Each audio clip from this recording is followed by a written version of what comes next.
Before we start today, I gotta let you in on the upcoming Stablecoins Unblocked. It's the premier stablecoin event in the UK and it's happening in London July 1st. BlockTalks listeners get a cool discount by signing up with the link on the show notes. See you there!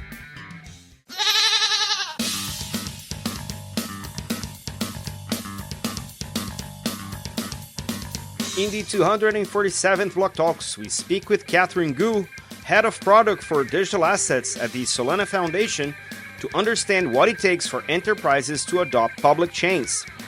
I'm your host, Mauricio Magaldi, and this is Block Drops, your weekly digest on blockchain for business.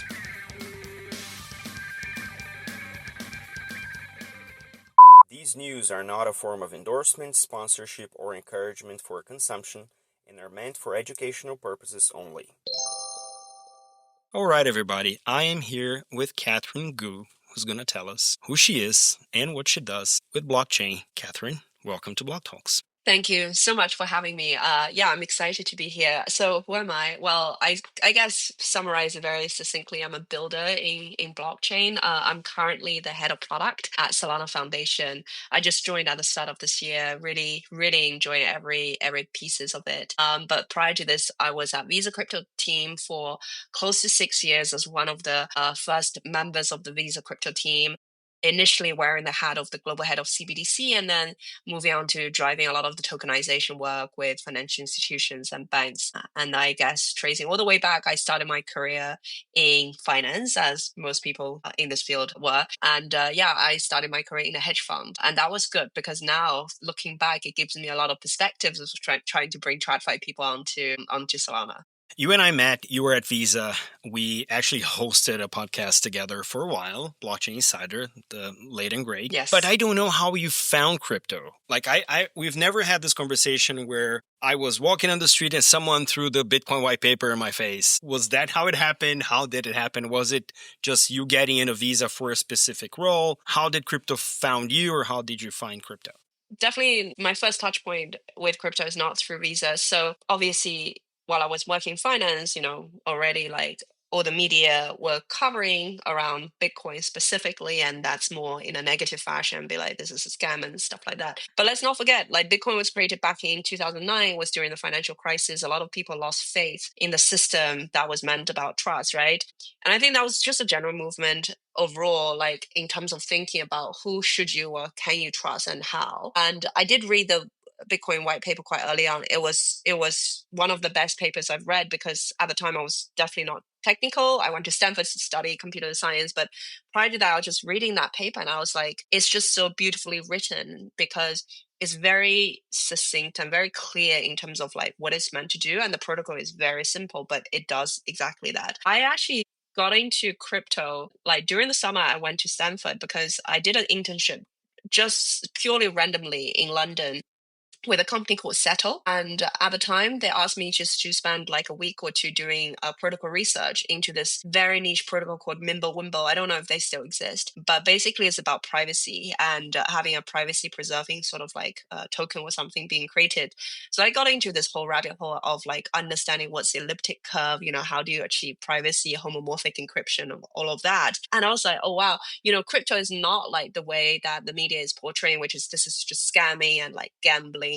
But actually, there's a lot of economics, game theories, and all of that embedded into it. So yeah, as I was embarking on to my study at Stanford, people recommended me to take some classes at Stanford that's teaching blockchain.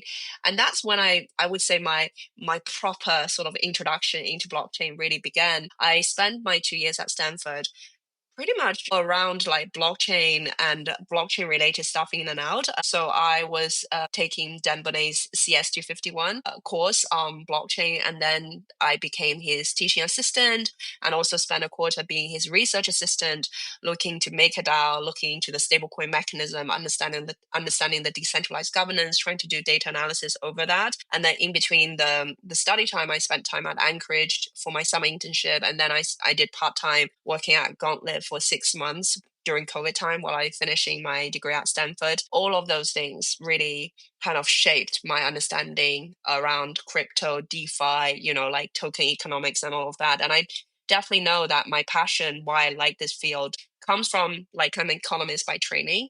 So I can see a lot of and finance background. I can see a lot of like analogies and how you can then reapply these knowledges in a new field called blockchain or crypto, whatever you like to call it. But there's so much science behind it, and it's really fascinating. And of course, on top of that, it's everything to do with the macroeconomics and what drives people to do what. So in any case, that's kind of like how I started crypto before I joined full time at Visa. I love that. I love that. And I love that is also somewhat academic in the way that you were doing the research and you're taking the classes. Because most crypto curious people don't come from that background. I mean, the early builders do, but most crypto people come from the trading background in earnest. And obviously that is a differentiator. Now, you went from a hedge fund then to Visa. How did that opportunity show up? Did you play basketball with Kai and by chance you guys hit it off? I don't play. I do not play basketball, unfortunately. So the visa opportunity came, I would say, in a very sort of like random way because I mean I'm on the Stanford Discord channel and stuff, and I saw a job post about visa research team trying to hire someone to work on crypto related stuff. At the time, I really wasn't thinking about joining Visa, but when I was working at Anchorage, that was around that time Visa made an investment into Anchorage, and I think like joining like the Libra Association. So I thought it was interesting just to get to know. Of course, like the visa research team said I was not qualified because you have to be a PhD in order to be qualified for that role. They then passed my resume to the Visa crypto product team, and that's how I met Kai. Raj Parek, he was working there. He was the first PM. I was like the second PM or something. And yeah, so interviewed and thought it was interesting because I think part of the reason I joined Visa was it's more like a payments angle, which I have not had previous exposure to. I understand finance, the capital market. And even before coming to the US, I was telling myself, maybe the next company I should be working at is somewhere like Stripe or like Visa because I want to understand more about the payment side. So it happened to work that I want to be in blockchain, but this is also Visa to give me the payments exposure that I sort of was curious to begin with. You just mentioned Libra. That was a breeding pool for some of the most interesting things we saw since then, right? You saw, I think, Aptos and Say coming out of there from a tech perspective. We got our friend Dante, who was involved in Libra and now leads strategy and policy for Circle. So there's a lot of people from that era in that room that actually move forward with the industry. Now, I saw a bunch of stuff you did at Visa, and they were, essentially impressive because you were talking to larger banks and regulators who refuse to move unless, the math makes sense. You launched something that was very curious, and we reported that on the show, the VTAP, in terms of tokenization. And whether crypto natives want to admit or not, Visa has had a huge part to play on the adoption of stablecoin for large enterprises, right? So kudos to Kai, you and the team. I think that's something that we can all see from the metrics that this is only happening because there were adults in the room that were willing to take a chance on the tech and make it work for everybody else. But now you're in the protocol. Like you're into the weeds of Solana. So walk me through how that opportunity came about and what made sense for you to make the move and what are the good stuff that you're now being able to push through in that level of the industry. You change from the level of the stack from, say, an application standpoint to now protocol. How does that change what you do, how you do it, and what you're able to achieve? I would say at Visa, I spent a lot of time at the very beginning doing driving thought leadership and driving protocol research. So it was more theoretical, if you will. And then it was kind of like during the last half of my time at Visa, I spent much more time. And I think by then, like the team is much more formalized. We have much clearer mandate of what we need to do as opposed to just like, exploring for exploring's sake that I spent a lot of time on product building. And I've just realized through that process, I really love, that's why I'm, when you ask me, who am I? Like, I definitely see myself as being a builder because it's really getting into nitty gritty into the design thinking itself and trying to make something that comes to life and people can use it. So yeah, I mean, I didn't realize I enjoy that, but I do. And I think the moment is right. So I would say, I've learned a ton from the Visa's entire journey and definitely being part of an enterprise, you understand how the organization works and things and, decisions getting made. I think what I'm itching for is to getting real products out there, right? To actually make a difference, even if it's small. Like, sure, at Visa, if you launch a product, is much huge, like bigger impact than if you're working at a startup and trying to launch something. But the thing is, I want to get something real out there, getting like iteration feedbacks and continue building on things. And so I think it's really since probably end of like 20, like in around 2025, like everyone knows that's the turning moment because of the Genius Act and stablecoin and everything. And you get this real sense that, again, I've always coming into the belief that I don't think crypto is here to replace the financial ecosystem. I don't think banks are going to die and just you're going to have a whole new like category of entities doing financial services. I think they have to coexist. And I think it's just, you have to figure out what is the right convergence, right? So that's always been my thesis. And I feel like 2025 is the validation I need to know that this industry is not going to be killed by regulation or something like that, right? In the sense that now we have this way forward. Now that JP Morgan Citi and everyone is actually starting to build things, this now becomes part of their stake, and they will not be leaving, or rather trying to kill it and trying to just continue with the way it is. So I think that was the moment I'm kind of asking myself, what do I really want to do as my next kind of phase in my career? Very simple. Like I want to ship real product, not just like POCs and stuff like that. And as I'm like looking around, I think it's exciting, like what Solana is doing and what its vision is about, right? Because like even while at Visa, we spent a lot of time with Solana at the time. And I think, having been to the Breakpoint conference, like my first one was back in, I think 2022 or 23 in Amsterdam. It was fascinating just to get a feel about the culture of Solana in and of itself and what it's surrounded by. I think what really differentiates Solana from many other chains is it's really like technology and technology first, right? Like right starting from Anatolius level, it's like the founder is so technically capable, and still doing all of the new cool sort of works, and he just knows the entire protocol from the ground up. And when you interact with him, he's just so competent, and you interact with the rest of the team and the foundation is the same level of that competency, rather than there's some other protocols that's more sort of BD driven, BD focused. There's nothing wrong with that per se, but I think from a personal preference perspective, I just like how I got into blockchain and crypto in general, I prefer to go from a more the technical route to get myself assimilated to that whole environment. So anyway, long story short, I love what the vision of Solana is about, which it's really about internet capital market, i.e. we want to be the financial underlying infrastructure to serve the 5.5 billion people, not just on the wholesale financial institution side, but really it's retail, corporate, business, wholesale, all of the above. Like we just want to be that underlying financial infrastructure.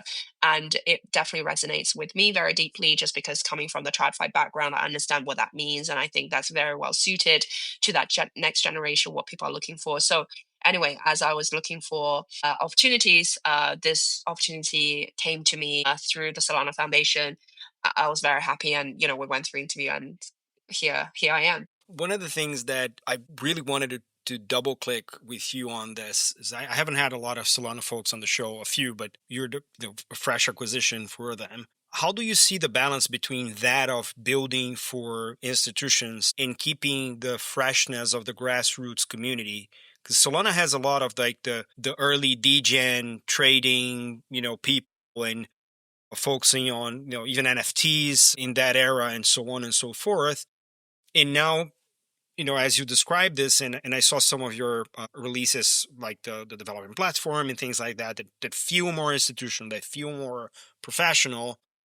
How do you balance that in terms of the messaging, the communication, who to build for, who to prioritize? Because I'm also a product person. You can get pulled in way too many directions at once. How do you balance all of that as you kind of structure the plan, and how do you work around those things? So for me, it's easier just because my mandate is very much squarely focused on the enterprise. I'm the head of product for digital assets. So everything that is about digital assets, I would cover, but everything outside of that, say more pure crypto or like perps and trading and things, that's outside my own remit. But to your question as a whole, I think that's a great question because it's not easy, it's never easy, right? And of course you have limited resources. You also want to have a coherent message. I do think that Solana is transitioning. Whether you call it maturing or not, it's subject to different interpretation. I personally think it's maturing because to become, again, the real internet capital market and to become the underlying financial infrastructure, you gotta have the TradFi element rather than just the pure retail and the pure like the degen side of the world. But you are like you see on crypto Twitter from time to time how people sometimes lament on the fact that Solana is no longer the same as it used to be, and I get the point, but it's like it's a function of the time we're in. It has to evolve with everything else. So I think, as a whole, we try to do many things, and that's the hard job to do because Foundation itself is fairly small compared to other protocols. Like we have like about 85 people on Solana Foundation versus 200, 300 people somewhere else. And so how do we focus and what do we want to be? I would say there's a few main areas, if you will, of focus for us. So on the institutional side, well, you have payments as a swim lane. You have tokenization RWA as a different one. You have DeFi, and then you have consumer direct related things, including prediction markets being part of that. And then the fifth category right now is AI. So that sort of pretty much summarizes the different spectrum of activities that Solana is trying to do. And not to say necessarily we will have to build product from a foundation perspective in every single one of them, but the overall mandate of the foundation as a whole is we are here to help Solana win. So whether it takes to build a new product like the Solana developer platform I'm building to win it, or is helping to promote more ecosystem, or trying to support, for example, in perps right now, we're working, I think, quite closely with Phoenix Trading and stuff to help them to grow and stuff. That there's different strategies, depends on the situation, I suppose. As you were describing, there's one thing that curiosity on my end. I worked in a couple of different ecosystems as a builder, and there is a perceived framework as to how Foundation and the labs interact with each other. You have in DeFi, you have sometimes not necessarily a foundation, but you have a DAO and a lab. And the roles and responsibilities seem to have been settled, but I know that it's not entirely true. So what is the separation there between labs and the foundation in that sense? Because usually the foundation is, as you were saying, is to help the ecosystem win, but not necessarily have products that they themselves launch. So that is interesting to me that you guys actually do that, because I think that is a great value add. And as you said, like a mandate to win is very very much the core of a foundation. And then the labs is more like protocol stuff. Like, what's the separation? Yeah. We actually have two labs. So one is Onza Lab and the other one is the Solana Lab. So like at least from the developer or network level, so under Solana Foundation, we have a whole team dedicated to DevRel developer relationships, as well as like network to do with protocols. Works extremely closely with Onza Lab. So, we're soon gonna have some consensus upgrade being introduced to the entire ecosystem. And that is the work in which Onza Lab is driving, and they're also driving like say evolution around token economics and stuff like that. So they work very closely together in that respect. With Solana Lab, I might not be the best person to answer that just because I'm still, I suppose, new. And I personally actually haven't interacted much on the Solana Lab perspective, but they have been say taking over the ownership of making the Solana phone, right? Solana mobile. And I think is the second or third generation. There might be some, I think, payment related things. I think Solana Pay might also be part of that. So there's like different kind of very specific projects in which they just take on that like full ownership, which you can say doesn't really make sense for the foundation to be running on a day-to-day level. That's so cool. Let's talk product now, because very curious. So you've been there for about 6 months, is that correct? You've shipped quite a lot. So what are the recent developments? What are the things that you put out into the world? And maybe we can get a glimpse of what's coming next. Maybe you have announced yet, maybe you haven't. I don't want to spoil anyone, so let's see what we can touch into. Yeah, definitely. So we launched Solana Developer Platform, shorthand for SDP. That's in March when we launched it, and we launched it with 24 different Solana ecosystem infra providers. So what is SDP? Well, I think the premise again is we're trying to serve the Web2 enterprise companies of the world. Many of them, I would call them Solana curious, but they haven't started building anything on Solana. And I think the main reason is on the technical aspect, right? Because I think pretty much all of us started our journey into crypto through EVM education one way or another. It's very rare you start your entire crypto journey, not very rare, but I would say much less, right, from the SVM side. So it can be a real blocker for a lot of the enterprise engineers who are trying to be multi-chain, and Solana is not being prioritized, mainly just from that sort of the first mover advantage is coming from the Ethereum side as opposed to Solana. So we want to just like get rid of that, right? We want to abstract away all the backend complexities, make STP entirely API based, and we want to expose the best of Solana, everything that's available through API. So what that means is you have many like native protocol features in which you can access and customize it through Rust directly on a smart contract. Well, you don't have to do that if you're like an enterprise developer. We expose everything to you through API. So examples of, for example, are like gas sponsorship. Gas sponsorship is a feature that exists on both Ethereum but also on Solana, in which you don't need to use Sol to pay for your transaction. You can use USDC or like a token of your choice. Now that is a specific protocol feature. Typically, as enterprise, you gotta know that exists in the first place, and second, you gotta like understand how to work with that specific program and to deploy it. Now, through the Solana developer platform, that is not the problem at all. In fact, it is by default have the gas sponsorship. So what that means is by default, you as an enterprise, if you use it on STP, you don't need to hold any Sol in order to say create a token or do anything. It's automatically already as a default function, the gas sponsorship is solved. So there's many examples like that. There's also, of course, like the other big chunk of what we do is getting our ecosystem partners being represented through this platform. So in a way, you think about STP as this aggregation layer. It's like the I2 marketplace, right? I have all the different kind of ecosystem players being plugged into it. So as I said, Dave announcement, we have 24 different infra providers already being plugged in. They're being divided into node infrastructure, custody, rent providers, and compliance. Those are just the four core kind of starting categories, if you will. We're adding a lot more right now. But the idea is, again, your Visa or your MasterCard, you no longer need to figure out how to begin by creating your node infrastructure or picking your vendors. In fact, we have 4 different vendors already in the background and can provide the access to the Solana mainnet or Solana DevNet by default. So again, abstract away the backend. And I would say just describing so then your enterprise user, you come to STP, what can you actually do with it? There's 3 core modules related to it. 2 out of the 3 are available right now, and the third one is coming up later this year. So the first 2 modules are issuance and payments. So issuance is all about tokenization of anything.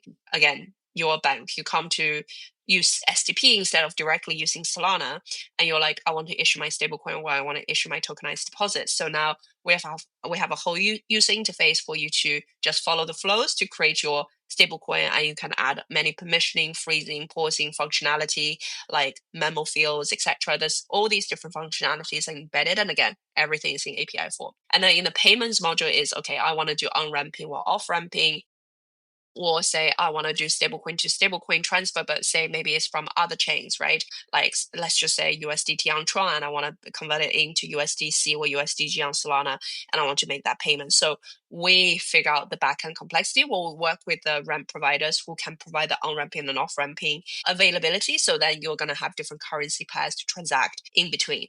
So those are everything in the payments module. The third module that's going to be coming up, we're going to call it markets. So that's the preview, in the sense that underneath markets, you're going to have like DeFi element plugged into it. And that's natural, right? Because many people these days are thinking about, okay, once I have stablecoin, I'm a stablecoin card issuer, and I start to accumulate stablecoin in my corporate treasury, how do I then manage it, right? Can I plug it into certain DeFi protocols? What would that look like? Or like, I want to use it to lend and borrow, or I want to trade it on the open market. There's many different mechanisms. We just need to figure out the pipeline connecting between them. And yeah, so there's going to be some pretty cool features coming up in that third module, hopefully soon. That is so cool. So tapping into the actual blockchain capabilities, but almost like abstracted away from that burden of having to learn Yes. The Rust smart contract and how to have a wallet connector for some of the stuff, and then connect the wallet to a DeFi protocol to some others. So I really like that. And ultimately you're catering to the crypto curious, but not necessarily crypto savvy folk to be able to develop some of that. Mm-hmm. Love that. And are there any particular use cases that you have announced with people building on it that have made the news that you feel most proud of? When we announced it, we had MasterCard, Western Union, WorldPay being as like sort of the first set of users. They've started trying out on the STP platform, and as we're maturing the different features, I think there's a lot more to come. I do think a lot of people are very much interested in just leveraging STP as a stablecoin orchestration platform. Again, we are not trying to compete with the ecosystem partners, but kind of behind the hood, like part of the orchestration is you have different providers, people like BVNK, MoonPay, etc. They're all part of the what makes up the entire orchestration. So definitely, I think the payments angle is an important one. I think there's also like interest coming from many financial institutions who just want to kind of do a pretty streamlined process to tokenize the assets. I would say, truth be told, we are still trying to figure out exactly what that process should be best designed, just because once you get into it, it becomes really complicated. Because if you're trying to tokenize an equity versus tokenize a bond or a money market fund, the actual process and what kind of KYC, KYB things is required differs quite a bit, right? And it sort of requires some sort of specific domain expertise to get it right. So we're just trying to figure out like to what extent the actual technology can and should cover versus there's many things you just need to handle, let's call it off chain, right? There's a lot of operational, a lot of legal, contractual things. That's not a tech thing to solve for. So we need to make sure very clearly where do we cut the line and how do we work with different tokenization platforms to get it done. Have you had any interest from, say, regulators so far? Because I think one of the things, I think you and I even discussed this back at Blockchain Insider, regulators need to come on chain at some point and they need to get savvy about it and not outsource the knowledge and the domain expertise that they will require to regulate the industry. Just also out of curiosity, have you had any interest of regulators to say, I'm going to give it a shot because I need to understand how to develop for this thing? I wouldn't say specific to SDP itself, like regulators are coming into us, but another area of my focus is actually spending a lot of time on driving privacy. It's not necessarily a product per se, but it's just a core primitive of what we need to have and get it right on Solana. So I think, you know, that area has attracted a lot of interest coming from financial institutions, central banks, and certain sovereigns now trying to investigate what can I realistically do on Solana. So that's slightly separate from SDP, but like I think on privacy, as everyone understands, right? Once TradFi properly start, carrying over the financial activities on chain, privacy is 100% needed. Now, privacy is a tricky word just because it's very hard to define exactly what privacy is. If you want to go all the extreme and just trying to be super conservative, you can just silo off everything. And this is where you get a permission version of certain things. And of course, everything by default will become private because it's only to your purview of what you can see. Now, I think what people don't talk about enough is that different privacy solutions have different trade-offs, and that's really important for different use cases and different financial actors to kind of think through carefully. Because yes, on the one hand, I can have a very separate liquidity island, I can do all my stuff, but then what is the point of having a blockchain in the first place, right? You don't want to get the liquidity fragmentation, and hence what we're doing right now is, first, we have spent a lot of time, especially since I joined, having a lot of conversations with TradFi companies and just really understanding exactly what is the level of privacy you're looking for, whether that's, say, confidentiality, anonymity, full total secrecy. What is the spectrum that you're at and what kind of use cases you're looking at? And with that in mind, we're also creating a bunch of privacy solutions. So this is where, like, I do think the Solana protocol differentiate quite significantly from some of our competitors out there who are like privacy first, because we don't want to just give you a privacy in a box and just be like, this can solve all your problem, go and use it. Because to my point, as I said, I don't think that's a very good kind of solution ultimately for TradFi to use. Instead, what I would like to see is to have a many of options available on Solana, and depends on that specific use case and therefore the specific requirement for privacy. And enterprise can come in and can choose what can mix and match different solutions together to reach that, because it has to be very customized way to achieve it. So anyway, I think there you do have a lot of regulators, or will have a lot more regulator attention to it, not just for Solana, but I think for privacy as a whole, because in the Genius Act, privacy was not actually included as part of that draft, but obviously no one is ignoring that. So how do you achieve it? How do you do it in balance of compliance, all of the travel rules, etc., but also from a market angle, how do you achieve it without sacrificing, say, too much of that liquidity fragmentation? All of these things need to be solved for, and spending a lot of time there with like our engineers and companies to get it right. Absolutely. The list of privacy enhancing technologies grows day by day, because it's just an untapped topic and an unresolved topic. And as you may know, I just finished my tour with Midnight, which is a privacy preserving layer 1 protocol, and the concept is exactly the same: is selective disclosure. Where's the sliding scale for every different use case is where some of these things differ dramatically. You're a mom in crypto, two things that work 24/7, being a mom and being a builder in crypto. Right. How do you keep yourself sane and healthy in these two industries that don't stop? Well, that's a question I don't have a good answer to, just because I don't. This is getting like, this is just me. I don't think I'm healthy these days compared to what I was before. Don't get to exercise, don't have enough sleep, blah blah blah. It's not a complaint, but it's just the reality of things.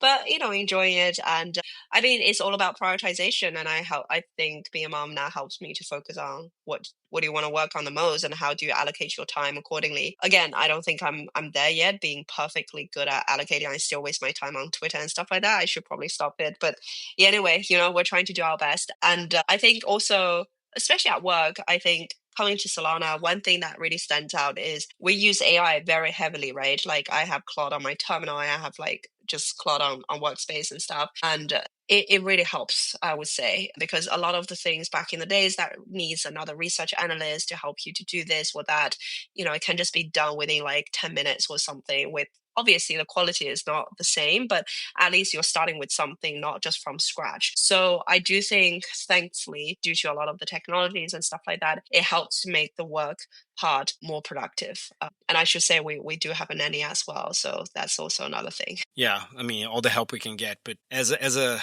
noob vibe coder, I can waste hours just entertained by the ability of building things. So a balance there is definitely required. Now, more broadly in terms of industry, and I think you tapped into a few of these aspects, but let's pick one thing that we as an industry need to fix right now to avoid working another decade on this and then realizing we never moved the needle in that particular area. What, in your opinion, is that one thing, and why? So if I were to give you this answer, the answer might sound general, but I think we should spend more time. I think it ultimately has to be the use case. And what I mean by that is that I do hope that we can soon just start thinking about real scaling, as opposed to, oh, let me just try another interesting POC, or like another, I don't know, experimentation, which I think to a large extent we're still doing, right? Like many companies make many announcements all the time, but if you read through the details, majority of that is POC. And we've done POC for the last 10 years, different levels of POC, but ultimately they're still POC. So why is it that we're still there and we haven't reached the scale? I think certain aspect has, right? If you look at, say, stablecoin settlement, which is a very specific part to the backend side of payments, that's starting to scale.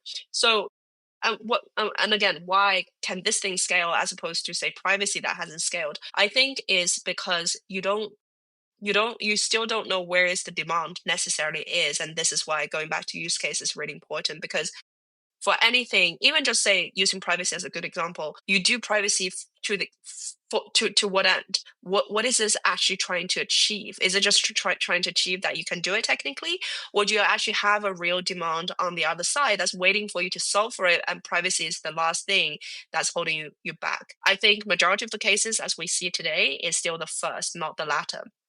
And hence, I think that needs to change. And hence, I think, as more companies are coming on chain, just focus on one or two use cases. And that's it. I'm really trying to scale your business and really start from a revenue generation perspective as opposed to a marketing perspective. I think that would be overall collectively what the industry should be looking for, because once revenue becomes a real thing, we start to think about how do you evaluate all these different things with real meaningful financial value behind it, as opposed to my belief in certain things. And I think it's going to grow, and it's also going to help the entire crypto and infrastructure to stay, because then there becomes real financial value to TradFi companies as well as to developers, whoever out there. I think that's important. I love the angle, and I'm a sucker for use cases, has always been. As we wrap up, and I love product people, thanks so much for this. For the listeners who have been with us thus far, what would you like them to take away from this very entertaining conversation? Obviously, I have a biased view in the sense I'm not a degen by training, and therefore, as I said, I don't think the right model in the mind to think about how crypto can change the world is by replacing everything that exists. And I think that if you, as the listener, really care about crypto, really care for it to succeed, I think the best way to start is just to relate to what you have today and really think about what that convergence is going to look like. I think that's collectively what we're all trying to do here, because I don't think there's going to be a world in which Visa doesn't exist. But is Visa going to be different? And are there going to be more Visas? Possibly. So how do you then engineer that, right, towards that? If you've got to understand what is Visa to begin with, and figure out what's good about it and how we can leverage the good part into the new kind of era. So I think that is the probably a positive, I hope, a mentality to be thinking about, of this convergence between TradFi, DeFi, if you will, and trying to really create more bridges, interconnectivity to bring many of the today's use cases on chain. So yeah. In this very positive note, we wrap up today. Kat, thank you so much for making the time. And I know it's a busy schedule. Thank you so much. It was a pleasure having you on the show. Yeah, I really enjoyed it. Thank you so much for having me.